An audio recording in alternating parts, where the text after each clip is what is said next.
So Scott Lang's talking about ants, and he says, I've also read that they make up the world's largest living biomass. But that was a Yahoo Answers type thing, and I have no idea if that's right. Sure. Who knows? Any Yahoo can post on Yahoo Answers. It's very true, and it's just one example of many allusions that are found in this comic that make it quite comedic. That's one layer of the humor that's in here. Ant-Man, Second Chance Man. Nifty little pun. Clever.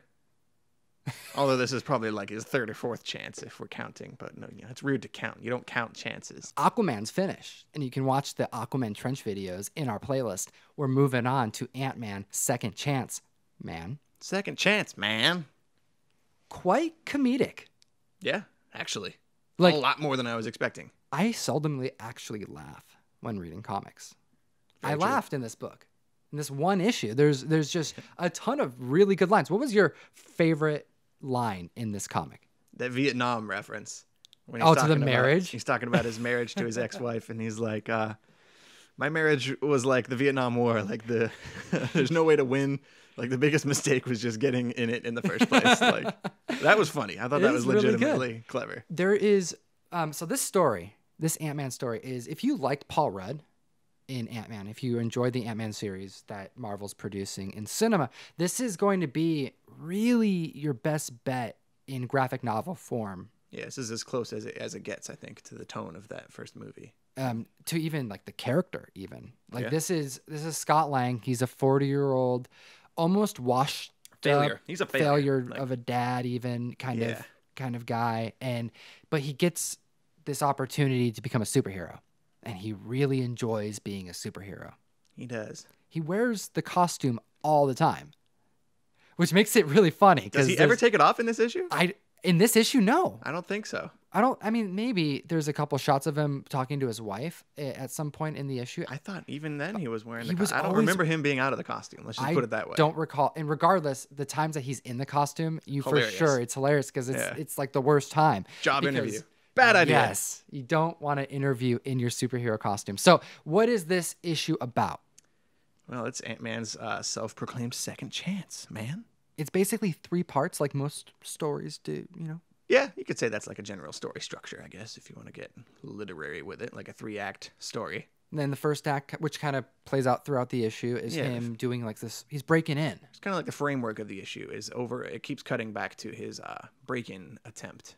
You don't know what he's breaking into somewhere really, really, really secure. There's like, one of those Ocean's 11 style laser beam hallways and security guards and, tranquilizer gas. It's a whole affair that he's got to do. But he breaks in, and before you really figure out what's going on, it cuts to his job interview, I believe. Right. Job interviews are tough. That was my favorite part of this issue, probably the extended sequence of his interview with the guy at Stark. Job interviews are tough, They are. especially if you're a broke superhero. You don't even have a suit. He's got to wear his Ant-Man costume to the interview. He's got Right. his resume double-sided because that's the default setting at Kinko's. Like, It's like It's that's clever. literally what they're saying too. It's one of my favorite parts is like this issue, the tone it's so funny. Every time there's an opportunity for you to listen or hear what Scott Lang's thinking, it's in a separate bubble and it's always funny. yeah. This guy's hilarious. And he's thinking like throughout the interview, oh shoot, I shouldn't have said that. Should have said that. Shut Shouldn't up, have said shut that. up, shut up. Shut up. Fix this. So you can kind of relate to him a little Oh, bit. definitely, man. I've had some terrible job interviews in my career. I've interviewed you. You have. You interviewed me at the bank. That was not a terrible interview, though. That was fun. We talked about comics. We talked about comics in a job Yeah, interview. and That I has gave you not the job. happened before or since. That's right. And you got the job. So And who says comics don't get you anywhere, kids? That's right. Gets you a job at Wells Fargo, apparently. Which is nowhere. Which is That was not a high point in my life or my career in any way. But it got me thinking. Like, I want to know. I want some stories for the audience. Yeah, I think. Oh yeah, I bet the audience has some good. I've job got some interview too. stories. Like, I want to go back and forth with you guys. I'm actually really interested in hearing some comments about your terrible job interview stories. Hit up the comments below. We want to know. And also, while you're down there, make sure to like and subscribe to the video because you don't want to miss out on our content. If you're watching this, you should fucking be subscribed. By now. You're an idiot. Oh yeah. We love you. We Just love subscribe. you. Just subscribe. You're not so idiots.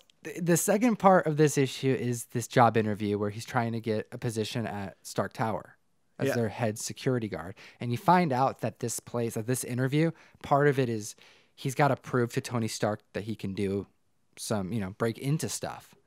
Yep. So that's this whole elaborate sequence of him Ocean's 11 style breaking into. You find out, that he's breaking into Tony Stark's place. Exactly. Because Tony Stark actually walks in, interrupts the interview, and he's like, come on. You're like, we don't need to do this. You're good. Let's go. He does not plan to hire Ant-Man at all. Right. And it's kind of a letdown. And you actually discover that he's holding some kind of like game show. Yeah. He's got a few different C-list superheroes. And, whichever one of you can break into my apartment and steal the secret codes to get into my computer. That's who gets the job. That's who gets the job. Can you imagine? What a terrible way to find out that you're not going to get this job. You're like, oh, there's all these other people that are, it's all been an elaborate plan. Yeah, these are all young kids. You already failed. Good job, Scott. You fail at everything because then the rest of the issue, the third part, which I believe is going to be the overhanging, and I really hope it is, story arc is between him and his daughter and the struggle with his family. Yeah, his daughter Cassie. He does a lot for his family. He does. He's trying to be a good father, and they move. His ex-wife and his daughter, his ex-wife makes the decision to move to their sisters in Miami, which is quite a bit of ways from New York, so that's no good, especially for the estranged father who had no say in the matter. It's some real-life drama to kind of cut all the comedy.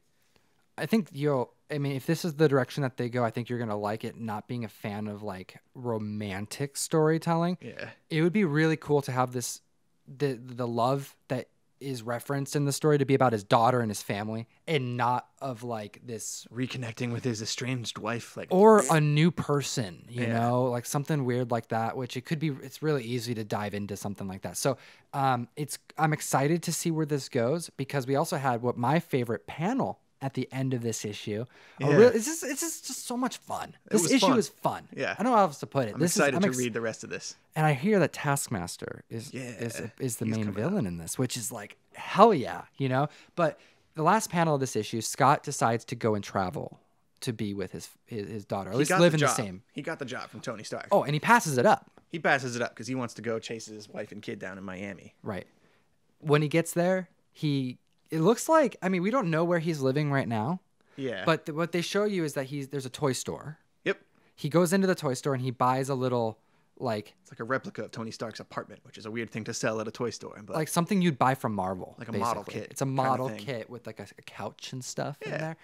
He buys that and then goes to the roof of the toy store with his daughter. Shrinks down into this little replica, and they watch TV on what other screen would you use? Yeah, well, you need a tiny screen to fit in this tiny little model apartment. Mm-hmm. Pops his cell phone in there. They watch Battle Royale, which is a great choice.